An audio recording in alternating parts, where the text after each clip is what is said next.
I'm Tracy Grandin. I'm Vice President of APC's Communications. And thank you so much for joining us today for Growing Together webinar, where we'll be looking at opportunities for U.S. peanuts in Southeast Asia. I do want to let everyone know this is being recorded. So to give you some feedback for today's webinar, back in 2022, 2023, APC and industry members conducted an extensive review of our export strategy development, with the aim of positioning the industry for future success. Part of that strategy was to explore new market development. The aim initially was to investigate one new market each year, and the priority markets to investigate were South Korea, the Philippines, Malaysia, Thailand, and Algeria. With the new RAP funding APC received from USDA in 2024, we've been able to accelerate our market development investigations to look at more than one market a year. And we started with multi-country research in Southeast Asia. In 2024, we engaged SIAM professionals to conduct trade and consumer research in the Philippines, Malaysia, and Thailand. And I'm excited to introduce Kent Sisson, who's president of SIAM Professionals, and his colleague, Rosita Nababon, who are going to take us through the results today. So with that, I will turn it over to you, Kent. Well, thank you, Tracy. Good morning to everyone. As Tracy said, I'm Kent Sisson, the president and founder of SIAM Professionals. I'm based in Charlotte, North Carolina, and Rosita is the director of Southeast Asia, based in Fullerton, California.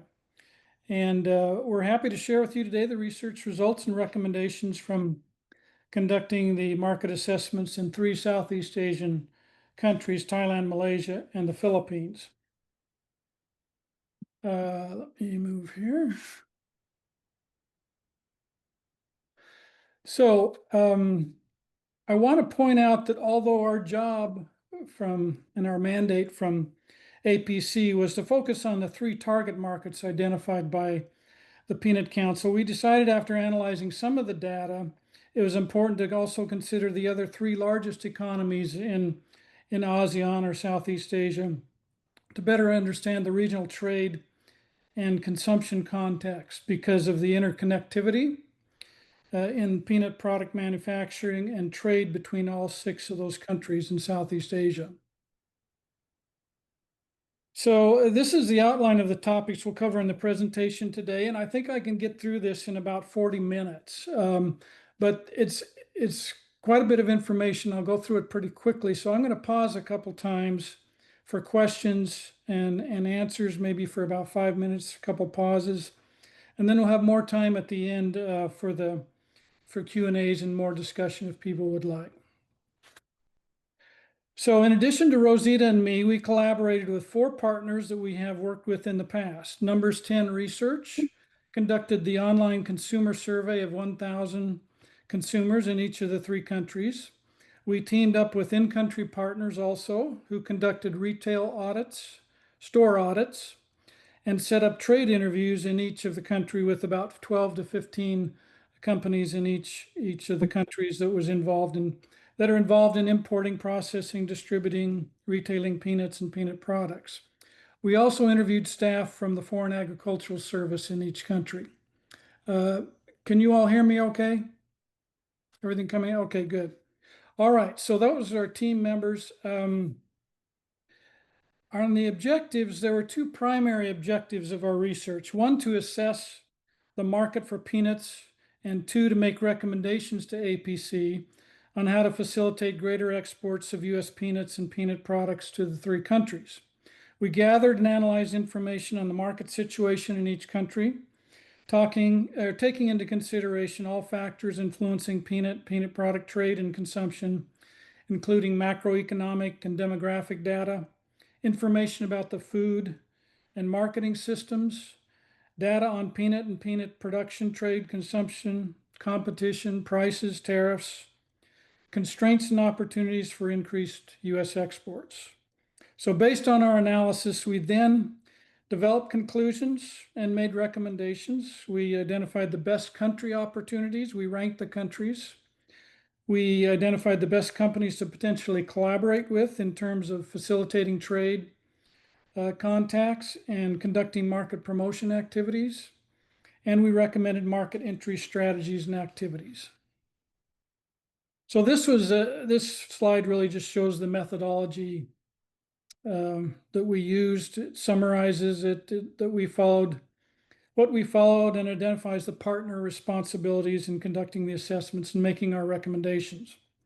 We conducted the study in 3 phases over a 4-month period from roughly the end of November through the end of March of November 2024, March 2025. So I'll discuss the 3 stages in greater detail in the next slide. In the research stage, we gathered relevant data and information. We conducted desk research. We did US interviews, of course, with APC staff. We conducted retail store audits in each of the 3 countries. We had in-person trade interviews in each country, and we did online consumer surveys in each country. In the analysis stage, we tabulated all the data and information from the research findings. We used a customized scorecard analysis tool, which I'll go over a little bit later, for comparing the results between the 3 markets, and conducted SWOT analysis, strengths, weaknesses, opportunities, threat analysis for each country. In the last stage, we identified the most important opportunities and constraints by country. We ranked the countries in terms of where we feel the best opportunities are. We identified the best companies to collaborate with and summarized our recommendations for marketing strategies and activities to conduct.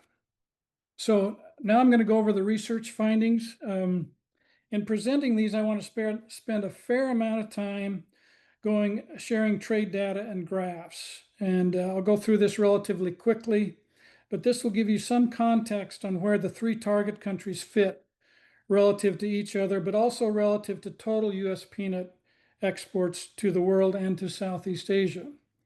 The context is needed really to better set the goals that are realistic, achievable, and worth the investment when developing the market entry strategies and activities that we did. So first, we're going to go over US exports. Okay, this is just US exports to the world and to Southeast Asia, represented by these tables. Later, we'll focus on imports into those markets from the US and other peanut suppliers. So in 2024, just to summarize this table, the US exported nearly $900 million of peanut products to the world. The compound annual growth rate, or CAGR, for those exports was 3% over the past 5 years from 2020 to 2024. Meanwhile, US export value to the 6 major markets in Southeast Asia was only $11.7 million, or 1.3% of total US exports in 2024.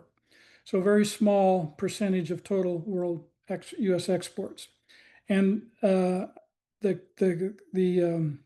compound annual growth rate was actually negative, is going down by of 7%, reflecting that US exports to Southeast Asia have been declining since 2020.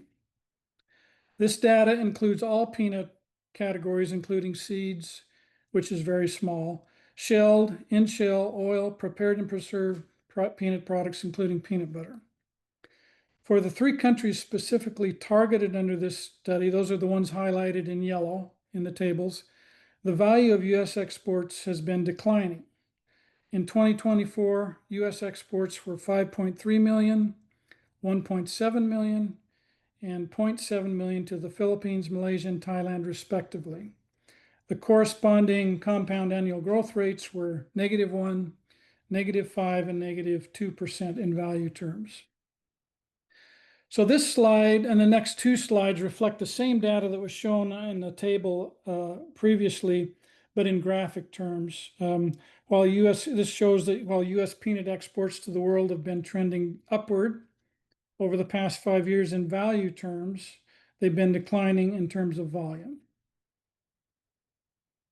And this slide shows that exports to the 6 largest economies in Southeast Asia have been trending down as a group in terms of both value and volume, but a slightly steeper rate for volume. And for US exports to the 3 targeted countries, They're trending slightly up, as you can see, for the Philippines, down for Malaysia, and flat for Thailand. And again, most U.S. exports of peanut products to Southeast Asia have been in the form of peanut butter, in particular for the Philippines. So in summary of the U.S. export findings, U.S. exports to the world have been trending up in value terms, down in volume terms. Exports to Southeast Asia have been declining in terms of both value and volume. And the same holds true for the three target markets, with the exception of the Philippines, where U.S. exports have been rising in terms of both value and volume. Again, most of those U.S. exports to the Philippines have been in the form of peanut butter.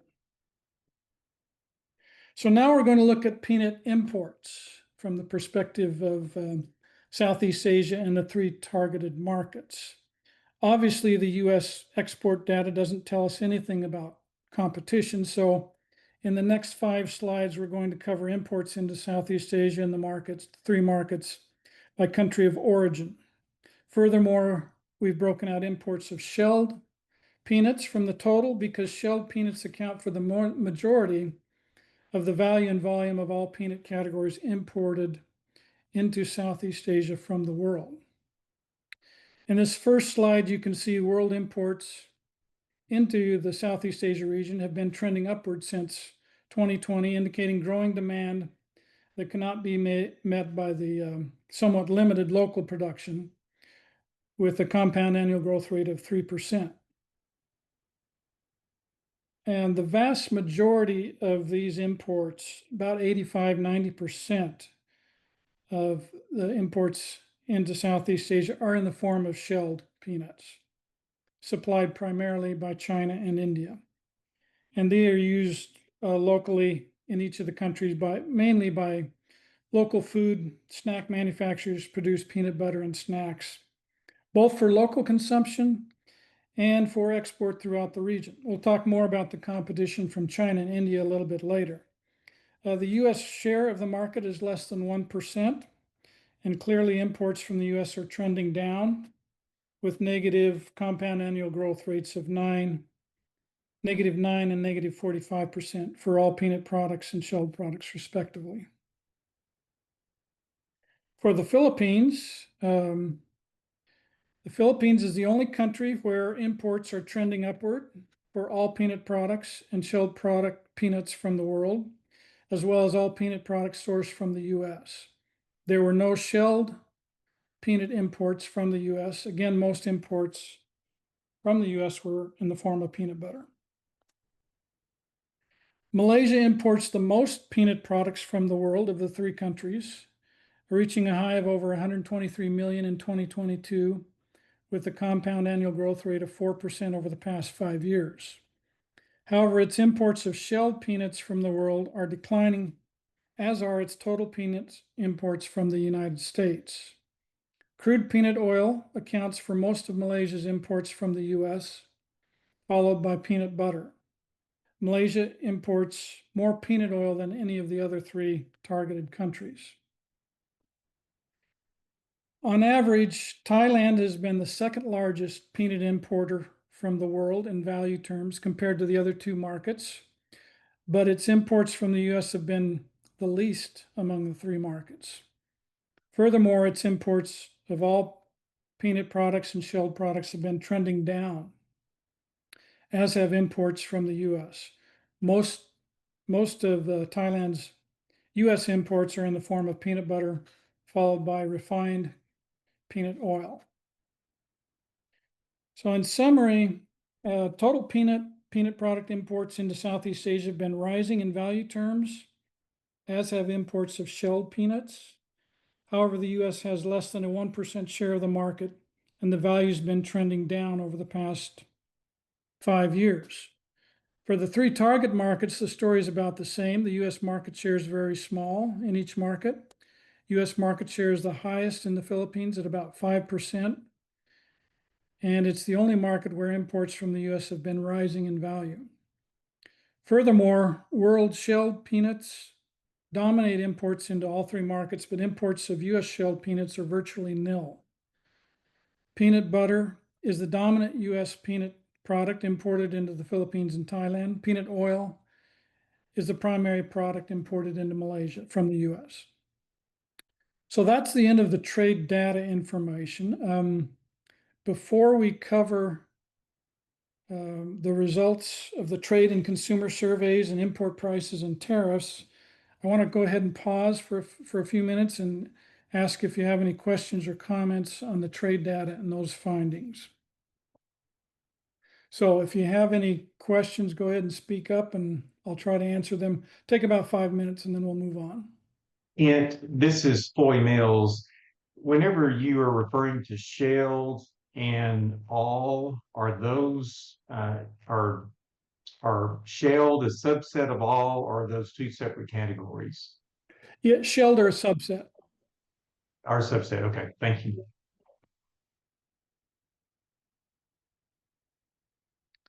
Any other questions about the trade numbers or some of the definitions that I may not have made too clear?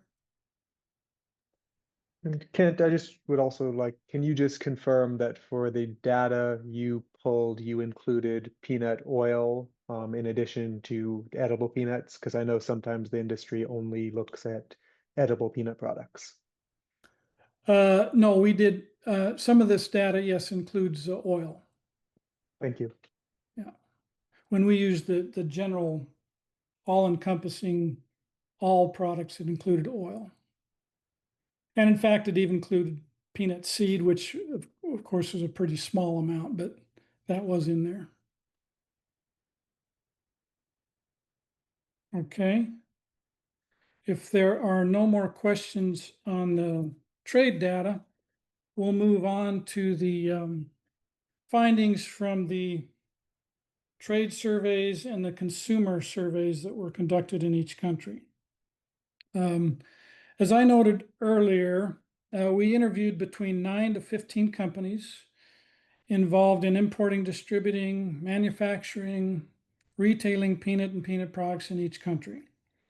The most important constraint that we found that impacts U.S. peanut exports to Southeast Asia is price competition.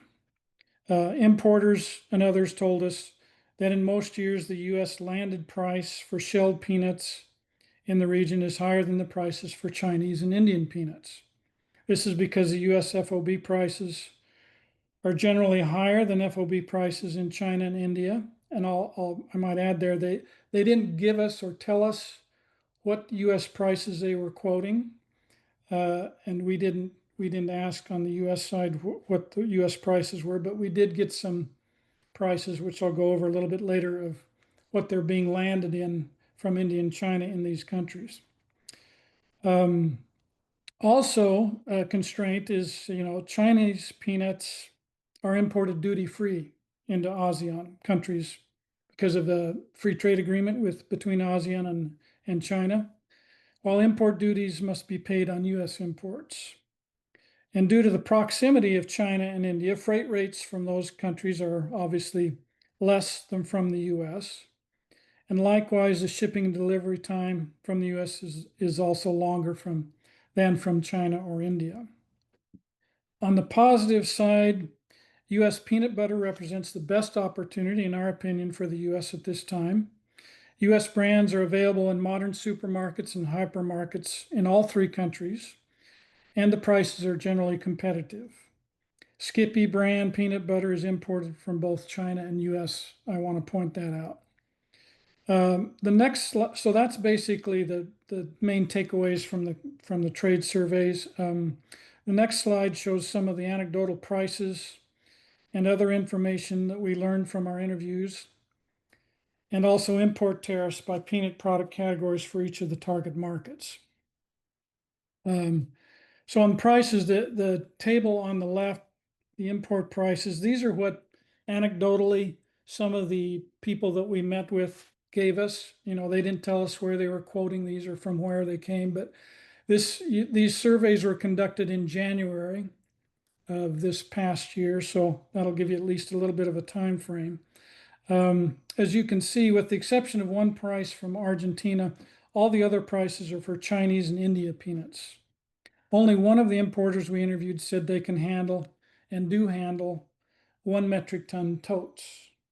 Most of them handle, jute bags or plastic bags from China and India. Some also blanched peanuts are coming in boxes with plastic bags in boxes. All 3 countries apply tariffs to the CIF value on imported peanuts and peanut products from the US, as shown in the tariff table. Malaysia has the lowest tariffs at 5%. Thailand's duties are the highest, ranging from 10 to 30%, depending on the product. The ASEAN countries have, as I mentioned before, a free trade agreement with China, so all those peanuts and peanut products come in duty-free. Thailand also has an FTA with India, and so some peanut products may enter, some Indian peanut products may enter Thailand duty-free. This puts the US, as I said before, the price disadvantage in all 3 markets. However, shelled and in-shell peanuts from other competitors, including India and Argentina, also are subject to the same duties as the US. So it's mainly China and US Chinese that we have the main difficulty with competing on a price basis. So I'm going to move on to the consumer survey findings. This slide summarizes the key findings from those surveys in each country. As I mentioned, 1,000 consumers in each country were surveyed online. The survey findings indicate that peanuts are the most popular nut consumed in each country. Consumers are very price sensitive in all countries, and they like nuts for their health benefits. Peanut butter consumption is strong in all countries. And as I noted before, multiple US brands can be found in all the markets. Peanut butter competition is mainly from China and local brands. Philippines leads the other 2 countries in kernel and snack consumption. Peanut oil consumption is relatively low in all countries, but the best opportunity is in Malaysia, which imports the most oil in value terms, with some crude oil sourced from the US. It is sometimes blended with other oils like palm and soy. Filipinos have the greatest awareness of US origin peanuts and brands. Malaysian consumers, one of their preferences is that the products be halal certified. And in the Thai market, it's more of an upscale market for peanut butter. One of the biggest strengths for US peanuts and peanut products is the positive US reputation among both consumers and the trade, that US peanuts are perceived as being the best in terms of quality and in terms of food safety. And that has we've touched on that in some of our recommendations for activities and strategies. So that's the findings from the consumer surveys and the trade surveys. I'm going to get into the analysis now, but before I do that, again, I'd like to pause for a few minutes if anyone has questions about the consumer or trade survey findings. Okay. If not, then we'll move on. Kent, Go ahead. just one question from the consumer survey results. Were allergies highlighted in any of the 3 markets as a barrier for consumption? Traditionally, we've only seen that be a problem in developed markets. So just curious to see if that came up with in any of these new markets. No, that was never raised as an issue at all. So, and I know Rosita and I know from working in Indonesia, it's allergies there, Rosita, is not an issue. So I think in general, peanuts are consumed throughout Southeast Asia, and I've never heard it really come up as an allergy with any kind of allergy issues. Thank you. Okay. If no other questions, I'll move on to the analysis side of things. In the next 3 slides, I'm going to cover the tools that we applied to the data and information and share those results.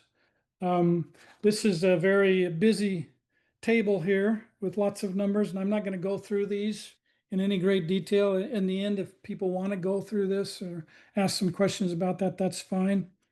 I'm also might add that I didn't say previously, we did do a written report, and we've submitted that to APC. So if people are interested in getting a copy of the written report, which is more detailed, they can contact Peter and the team over there. So one of the things we did, one of the tools we use is this scorecard tool. We've used this in other studies where we're comparing countries and ranking countries with each other. And this slide shows the scorecard results and the factors that we considered in the analysis. That is peanut trade factors and macroeconomic factors are relevant for comparing the current and future demand for peanut and peanut product imports and consumption. If the top table represents the 4 trade factors that we considered, we weighted that by 60%, and the macroeconomic factors by 40%. That was somewhat subjective. No real science to that, except that we believe the trade numbers are really more relevant for current situation anyway. We also gave weights to each of the factors under each of the categories, the trade categories, as you can see, with the highest weight to the import duties, because the biggest constraint facing U.S. exports is price. So that's the way we modeled this scorecard. So based on this analysis, if you go to the bottom table in the right-hand side that's shaded in pink or light brown, you'll see that Malaysia came out on top with a score of 25 when just comparing these 3 countries. Philippines was in the middle and Thailand was last. And as I said, if you're interested in later, we can talk more about the logic behind the table and the numbers, but for now, we'll just move on. The key point is based on these data points. Malaysia came out on top because it had really the highest score for the peanut trade factors, which was weighted at 60%. Thailand had the highest score for macroeconomic factors, but that score was weighted at only 40%. So that's the scorecard analysis that we did. We also took into consideration a SWOT analysis using SWOT, strengths, weaknesses, opportunities, and threats.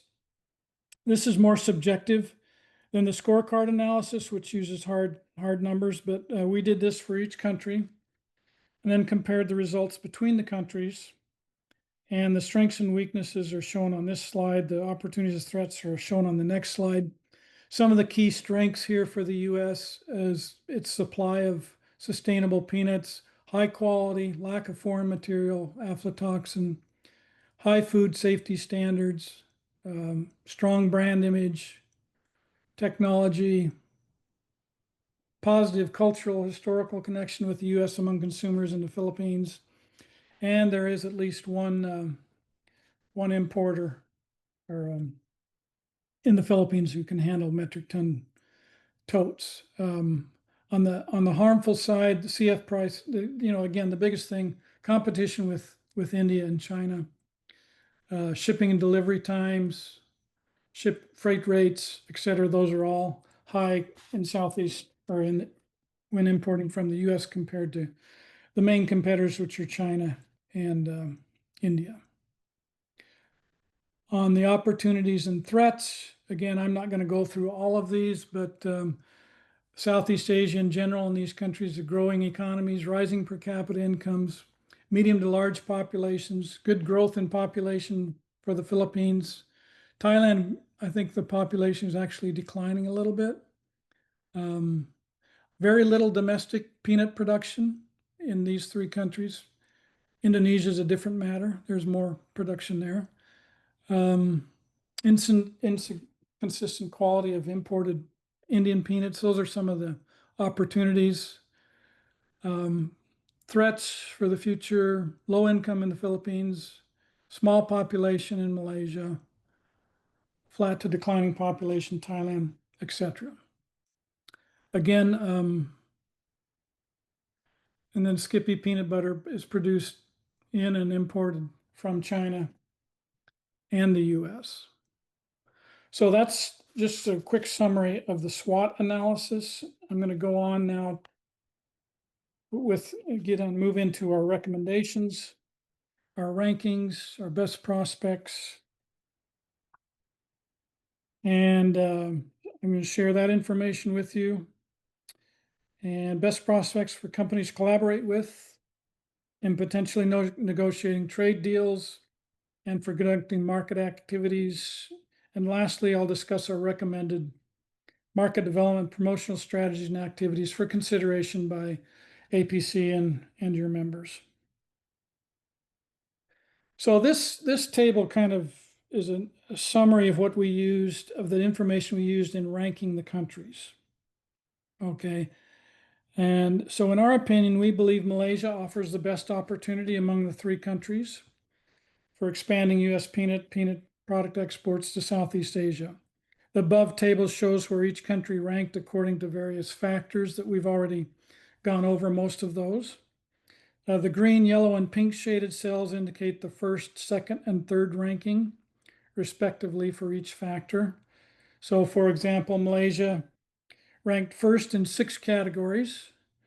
The Philippines ranked first in 4 categories, 4 green boxes, and Thailand ranked last in 6 categories. So that's basically how we came up with our ranking.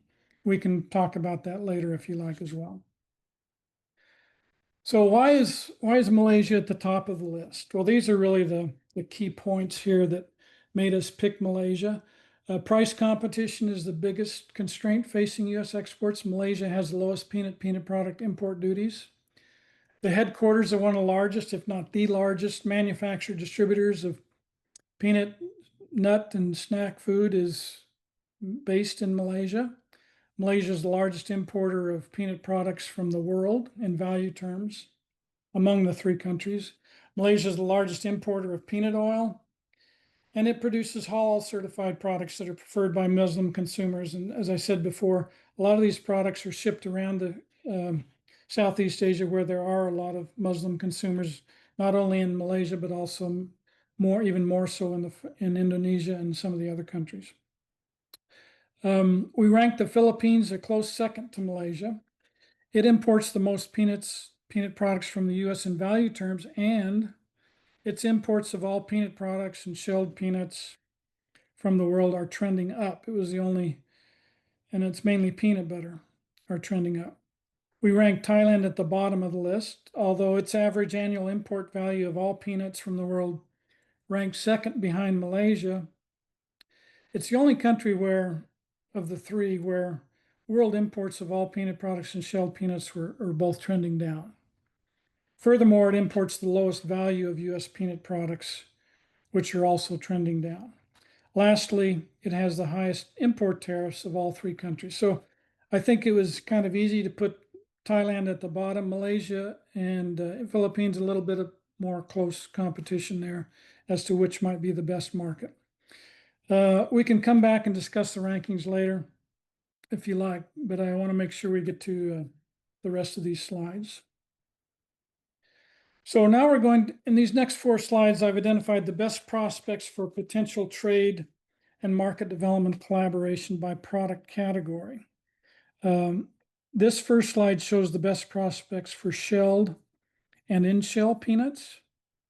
Each slide shows the rank, the country, company name, and business type. We've also provided APC with each company's contact information, but for business confidential reasons, we did not put those details in the presentation or in the written report, but you could get those from APC.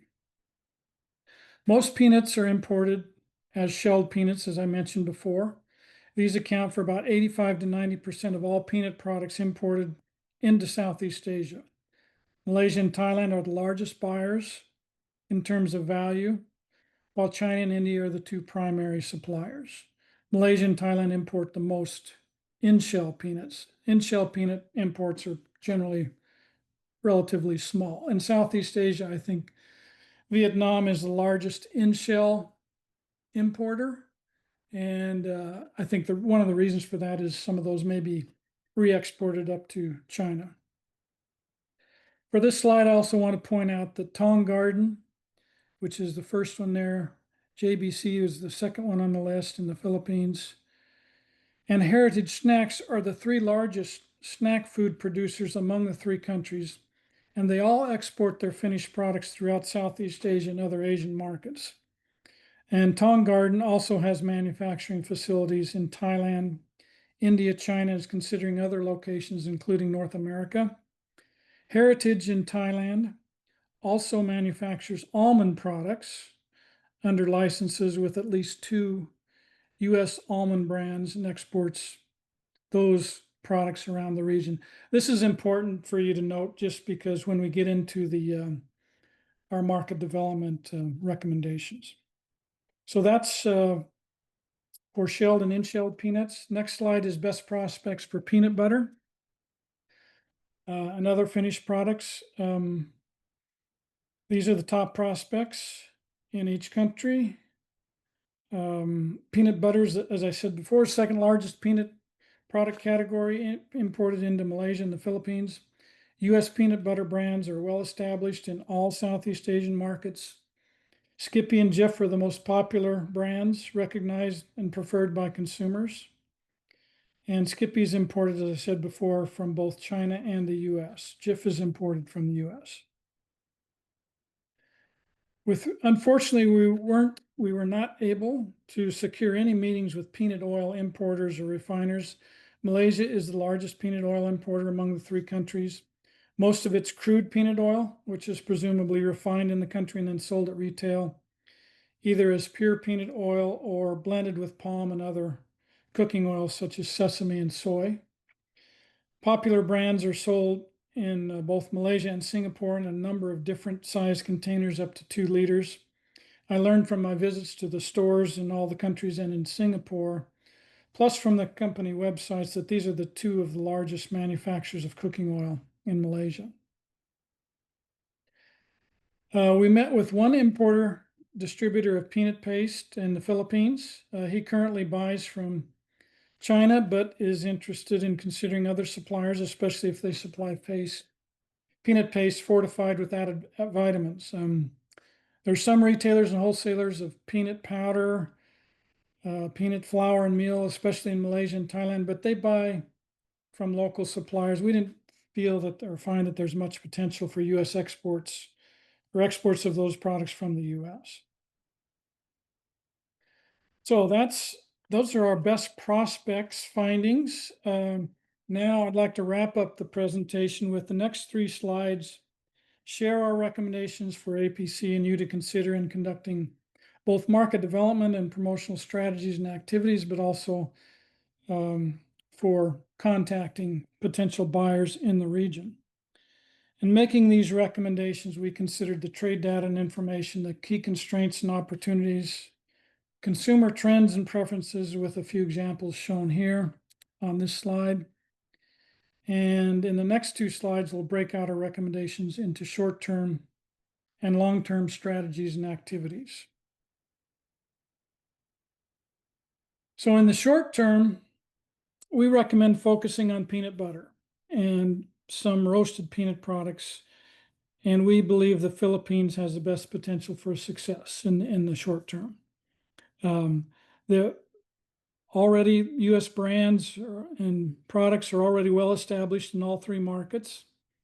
It can immediately be promoted with retail and with consumer promotions to increase awareness and educate consumers about differences between U.S. products versus local brands and imports from China. The large supermarket and convenience store chains that we met with in all countries are interested in collaborating with APC. And as I said, Philippines, we believe, has the best success for short term due to its large and growing population, awareness and preference for U.S. products and brands. Some of that is cultural, and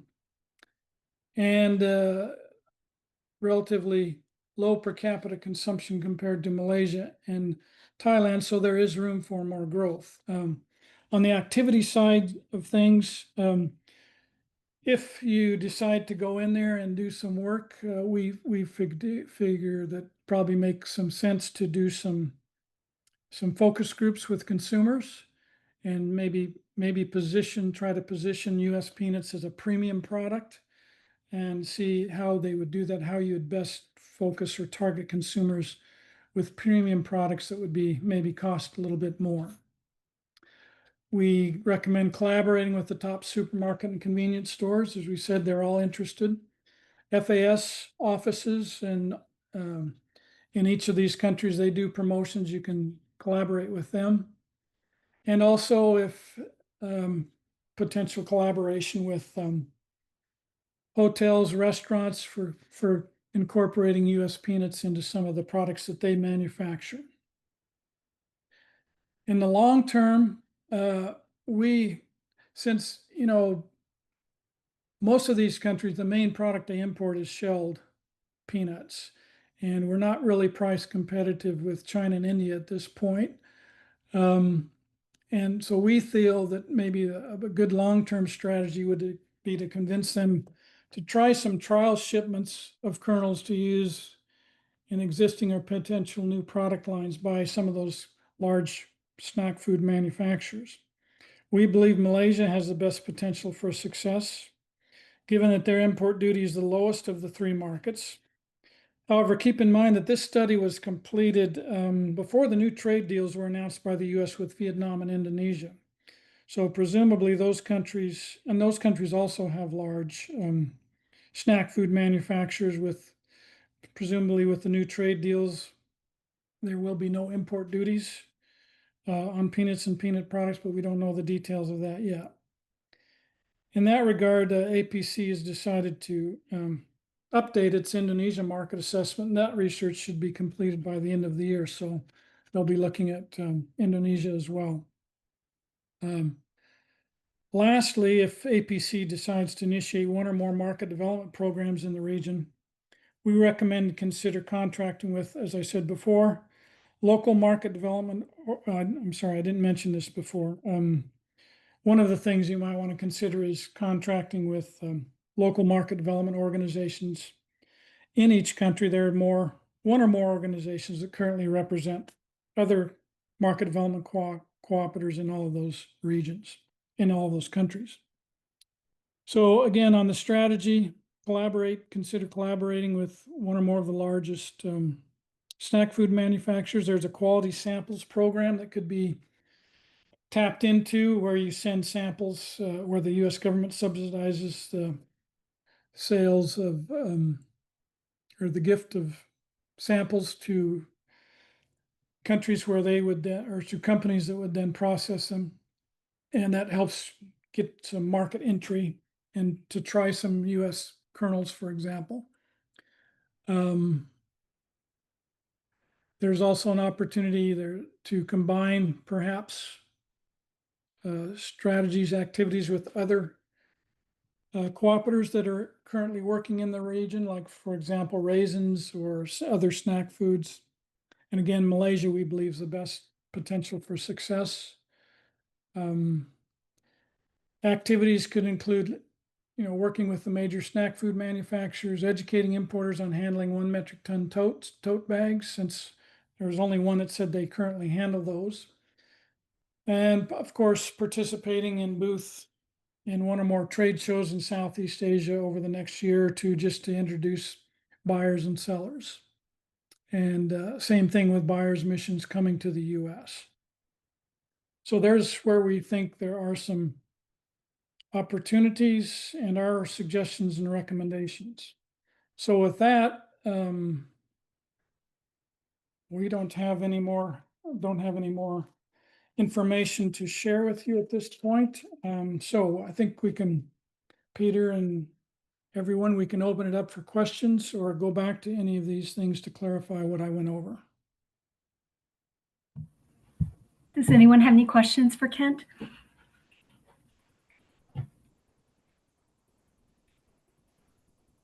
I'll just maybe start with one and might spur on some other people. So you mentioned the trade deals that were announced with Indonesia and Vietnam post-research. We have Yes. also heard there have been a fair amount of discussions and negotiations specifically with the government of Thailand, Philippines, and Malaysia. If those do move forward, would you suggest reevaluating at least the scorecard piece in light of potentially lower tariffs? And do you think that may result in a different ranking of these countries? Yes, definitely. I mean, definitely if we adjusted the scorecard rankings, and that again, that wasn't the only thing that made us rank Malaysia on top, but I think, yeah, if let's say the duties, the import duties for all of those countries, the 6 countries in Southeast Asia, which are the biggest economies, um, it would come out a little different. The I would say maybe possibly. I don't think Thailand would move up that much. Philippines might make a difference. I mean, it might. The biggest challenge, as I look at this, is that these countries are importing the kernels from China and India. It's hard to compete with them because of their proximity and their lower prices. But having taken off the duties, that will help a little bit, and it might spur. Again, I don't know what the price difference is between, let's say, a landed U.S. container versus a landed Indian or Chinese container. But any little bit helps, as I was told by one person in the Philippines, if they might pay $100 more a ton for a higher premium product if they could see that difference and try at least make a trial run in their production facilities and try those higher price nuts. So I think the short answer, Peter, is yes. I think it would make a little bit of difference.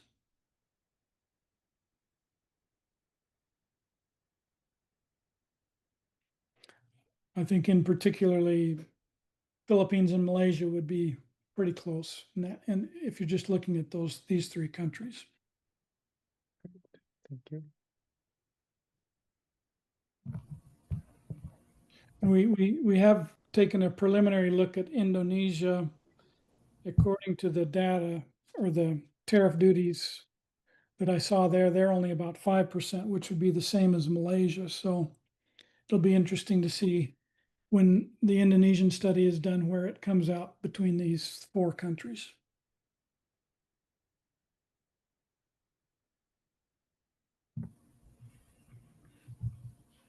Anyone else have any questions or comments?